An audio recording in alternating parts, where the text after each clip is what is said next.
Hi friends. Starting సీన్‌లో కొత్తగా పెళ్ళైన చంద్ర, లత జంటను చూపిస్తారు. చంద్ర భార్యని ఊరికి దూరంగా ఉన్న తన ఇంటికి తీసుకుని వెళ్తాడు. వాళ్ళ ఇల్లు చిన్న కొండ మీద ఉంటుంది. చంద్ర ఇల్లు పెంకుటిల్లు. పైగా చంద్ర భార్యతో ఉండే గదికి తలుపు కూడా ఉండదు. దానికి అడ్డుగా ఒక పరదా వేసుంటారు. అలాగే ఆ గదిలో ఒక కలర్ చేంజింగ్ లైట్ ఉంటుంది. అది రంగులు మారుతూ ఉంటుంది. ఇది చంద్ర కనిపెట్టిన అతి ముఖ్యమైన ఇన్వెన్షన్.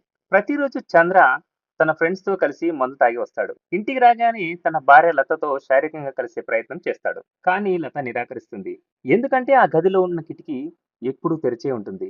లత దాన్ని మూసే ప్రయత్నం చేసింది కానీ కుదరలేదు. అతన్ని దగ్గరికి రానివ్వలేదు కాబట్టి చంద్ర భార్య మీద అలిగి మూతి ముడుచుకొని పడుకుంటాడు. చంద్ర ఇంట్లో తన తమ్ముడు, తల్లి కూడా ఉంటారు. అప్పుడు లత కూడా అదే ఇంట్లో ఉంటుంది. కాబట్టి ఆ ఇల్లు పరిస్థితిని బట్టి లత చాలా ఇబ్బంది పడుతూ ఉంటుంది. దాని గురించి ఆలోచిస్తూ లేట్‌గా నిద్రపోతుంది. తర్వాత రోజు ఉదయం లేవగానే అన్ని వైపులా ఉన్న ప్రకృతి అందాలను చూసి లత చాలా సంతోషంగా ఫీల్ అవుతుంది. తర్వాత లత చంద్ర దగ్గరికి వెళ్తుంది. అతను నాటు బాంబులను తయారు చేస్తూ ఉంటాడు. అడవి పందులను తరిమి కొట్టడానికి, వాటిని చంపడానికి. ఎందుకంటే అవి వారి ఇంటి పరిసరాల్లో తిరుగుతూ ఉంటాయి. లత చంద్రతో మాట్లాడే ప్రయత్నం చేస్తుంది. కానీ చంద్ర మాట్లాడడు. చంద్ర ఒక ఎలక్ట్రిక్ షాప్ లో పనిచేస్తూ ఉంటాడు. మళ్ళీ రాత్రి చంద్ర లత దగ్గరికి వచ్చి శారీరకంగా కలిసే ప్రయత్నం చేస్తాడు. ఆమె కిటికీ వల్ల ఇబ్బంది పడుతున్నానని చెప్పేలోగా చంద్ర ఆమె మీద కోపం చూపిస్తూ ఉంటాడు. మాట్లాడకుండా అలిగి పడుకుంటాడు. తర్వాత రోజు టిఫిన్ కూడా చేయకుండా షాప్ కి వెళ్లిపోతాడు. లత పిలిచినా వినిపించుకోకుండా వెళ్లిపోతాడు. చంద్ర వెళ్లిపోయాక లత తన అత్తకి పనిలో సాయం చేస్తుంది. ఈ ప్రాంతంలోని అడవి పందులు తిరుగుతూ ఉంటాయి. అప్పుడు ఆమె అత్తతో మీరైనా మీ అబ్బాయికి చెప్పండి అత్తయ్య, గదిలో ఉన్న లైట్ ఆఫ్ చేయమని. దానివల్ల నాకు నిద్ర పట్టడం లేదు అంటుంది. అప్పుడు అత్త ఆ లైట్ విషయంలో నేను చంద్రకి ఏమీ చెప్పలేను. అది వాడి సుదీర్ఘ కాలం నుంచి చేస్తున్న ప్రయోగం. ఎవరైనా దాన్ని తాకినా కూడా ఊరుకోడు అంటుంది. లత తన అత్తగారిని ఈ ఊర్లో ఎన్ని కుటుంబాలు ఉన్నాయి అని అడుగుతుంది. ఆమె నేను పెళ్లి చేసుకుని వచ్చినప్పుడు 2000 కుటుంబాలు ఉన్నాయి. ఇప్పుడు 100 పైచిలకు ఉండొచ్చు అంటుంది. ఇక్కడ టీపుడి పరిశ్రమ కూడా ఉండేది. ఇప్పుడు అన్ని మూతపడ్డాయి. అందువల్ల అందరూ సిటీకి షిఫ్ట్ అయ్యారు అంటుంది. రాత్రి చంద్ర ఇంటి బయట కూర్చుని భోజనం చేస్తూ ఉంటాడు. అప్పుడు లత లైట్ గురించి మాట్లాడుతుంది. మీరు ఆ లైట్ కి ఒక స్విచ్ పెట్టండి. అది 24 గంటలు వెలుగుతూనే ఉంటుంది అంటుంది. అప్పుడు చంద్ర ఇది చాలా ప్రత్యేకమైన లైట్. అది కలర్ మారుతూ ఉంటుంది. దాన్ని త్వరలో ఓ పెద్ద కంపెనీకి చూపించబోతున్నాను అంటాడు. అప్పుడు లత మా ఊరి జాతరలో ఇంతకంటే జిగేలుమనే కలర్ చేంజింగ్ లైట్లు వేస్తారు. ఇందులో ప్రత్యేకత ఏముంది అంటుంది. ఆ మాట వినగానే చంద్రకి చాలా కోపం వస్తుంది. తన దగ్గరలో ఉన్న నిప్పుని కాలితో తంతాడు. అది లతకి తగిలి చెయ్యి కాలుతుంది. తర్వాత రోజు లత ఇంట్లో బోర్గా ఫీల్ అయ్యి చంద్ర కోసం క్యారేజ్ తీసుకుని అతను పనిచేసే షాప్ కి వెళ్తుంది. చంద్ర షాప్ ఓనర్ లతతో మంచిగా మాట్లాడతాడు. అయితే చంద్ర తెలియని ప్లేస్ కి ఎందుకు వచ్చావు, ఇంకోసారి ఇల్లు దాటి రావద్దు అని ఆమెపై అరుస్తాడు. లత చాలా ఫీల్ అవుతుంది. వెంటనే ఇంటికి వెళ్ళిపోతుంది. అదే రోజు రాత్రి చంద్ర తమ్ముడు రమేష్ భోజనం చేస్తూ ఉంటాడు. అప్పుడు లత స్నానం చేసి గదిలో బట్టలు మార్చుకుంటూ ఉంటుంది. గదిలో ఎప్పుడూ లైట్ వెలుగుతూ ఉంటుంది కాబట్టి ఆమె నీడ పరదా మీద పడుతుంది.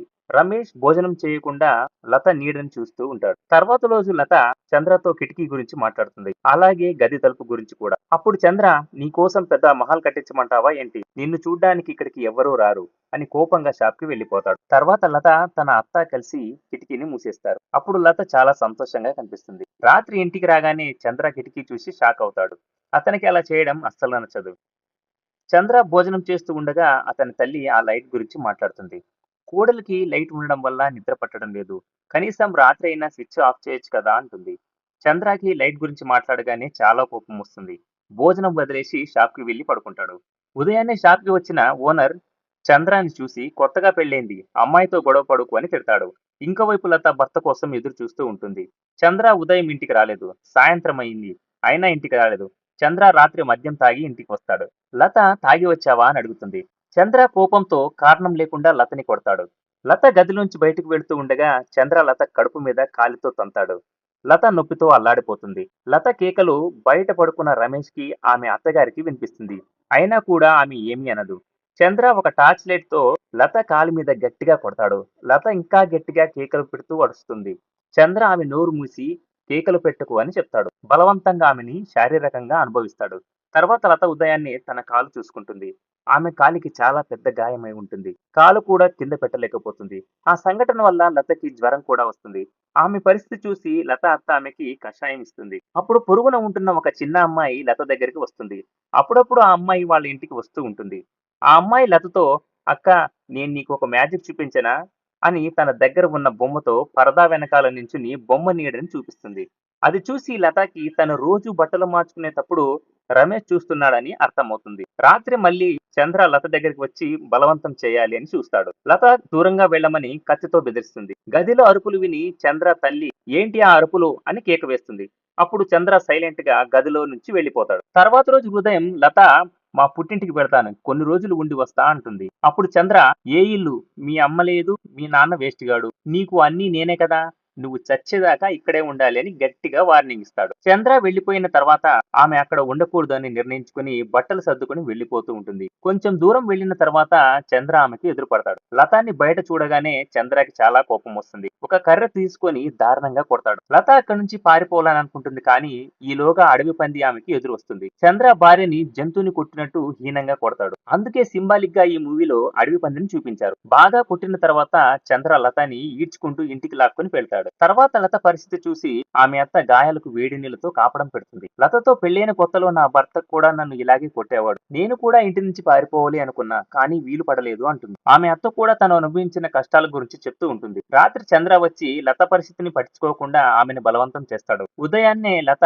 జలపాతం దగ్గరికి వెళ్లి నీళ్లలో కాళ్లు పెట్టి గాయాలకి ఉరటనిస్తూ ఉంటుంది. పెళ్లైన కొత్తలో లత ఇక్కడికి వచ్చి ప్రకృతిని ఆస్వాదిస్తూ ఉండేది. కానీ ఇప్పుడు అంతా మారిపోయింది. ఇలాగే రోజులు గడిచిపోతాయి. లత అడిపందులు పట్టుకోవడానికి ఒక ఉచ్చు ఏర్పాటు చేస్తుంది. ఒక రోజు లతకి చంద్ర మీద చాలా కోపం వస్తుంది. కత్తితో పొడిచి చంపాలి అనుకుంటుంది. కానీ ఆ పని చేయడానికి చేతులు వణుకుతూ ఉంటాయి. కాబట్టి అలా చేయలేకపోతుంది. తర్వాత వర్షాలు పడుతూ ఉంటాయి.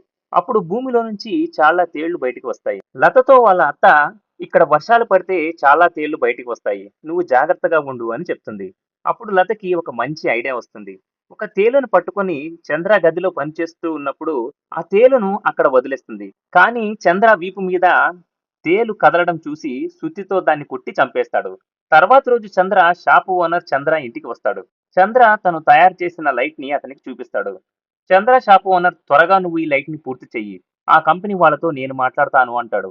వాళ్ళిద్దరూ గదిలోంచి బయటికి రాగానే చంద్ర లతాని చూసి ఇంటికి వచ్చిన వాళ్ళకి ఎలా మర్యాద చేయాలో నీకు తెలియదా అని తిడతాడు. చంద్ర షాప్ ఓనర్ చాలా మంచి వ్యక్తి కాబట్టి చంద్రకి లతాని ఏమీ అనుకు అని చెప్తాడు. రాత్రి చంద్ర ఇంకొంతమంది ఒక ప్లేస్ లో కూర్చొని మద్యం తాగుతూ ఉంటారు. ఇంకోవైపు లత ఆ లైట్ ఆఫ్ చేయడానికి స్విచ్ వెతుకుతూ ఉంటుంది. లత లైట్ కి స్విచ్ కనెక్ట్ చేసేలోగా చంద్ర ఇంటికి వస్తాడు. లతాని లాగి కొట్టి నీకు ఎన్నిసార్లు చెప్పాను ఆ లైట్ ని తాకద్దని అంటాడు. తర్వాత రోజు రమేష్ తల్లితో కలిసి పెళ్లికి బంధువుల ఇంటికి వెళ్తాడు. వెళ్లేటప్పుడు లత అత్త గ్యాస్ మీద బియ్యం కడిగి పెట్టి వెళ్తుంది. అన్నం ఉడికేటప్పుడు పొంగు వచ్చి గ్యాస్ ఆరిపోతుంది. వాసన రావడం వల్ల లత వెంటనే గదిలోకి వెళ్తుంది. కానీ లత గ్యాస్ ఆఫ్ చేయదు. మళ్ళీ ఆమెకి ఇంకొక ఐడియా వస్తుంది. అదే సమయంలో చంద్ర ఇంట్లో నిద్రపోతూ ఉంటాడు. ఆమె బయటికి వచ్చి కిటికీలోంచి అగ్గిపుల్ల వేసి కాల్చేయాలి అనుకుంటుంది.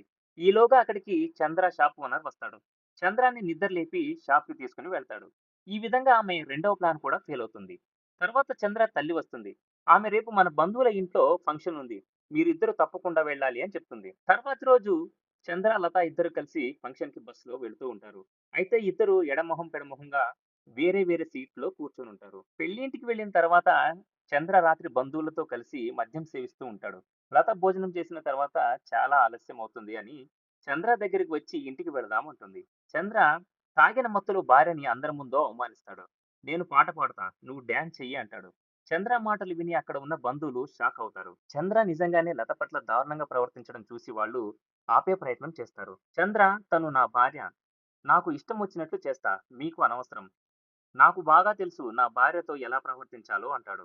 చాలా సేపు విసిగించిన తర్వాత ఇద్దరూ కలిసి ఇంటికి బయలుదేరతారు. మార్గ మధ్యంలో జోరుగా వర్షం పడుతుంది. తాగిన మత్తులో ఉన్న చంద్ర నదిని దాటలేక కాలు జారి పడిపోతాడు. నదిలో నీళ్లు చాలా వేగంగా ప్రవహిస్తూ ఉంటాయి. లత చెయ్యిచ్చి కాపాడే ప్రయత్నం చేస్తుంది. కానీ చంద్ర కోపంగా నువ్వు ఇక్కడి నుంచి వెళ్ళిపో. నీ సహాయం నాకు వద్దు అంటాడు. ఈలోగా ఈదురుగాలులకు ఒక చెట్టు పడిపోతుంది. దాంతో నీటి ప్రవాహం ఇంకా పెరిగిపోతుంది. చంద్ర మునిగిపోతూ ఉండగా షర్ట్ విప్పి లత వైపు విసిరి ఒడ్డుకు లాగమని చెప్తాడు. కానీ లత సహాయం చేయకుండా చూస్తూ ఉంటుంది. నీటి ఎద్దడి పెరిగి చంద్ర మునిగిపోయి చనిపోతాడు. నెక్స్ట్ సీన్ లో లత వేసిన ఉచ్చులో అడవి పంది చనిపోతుంది.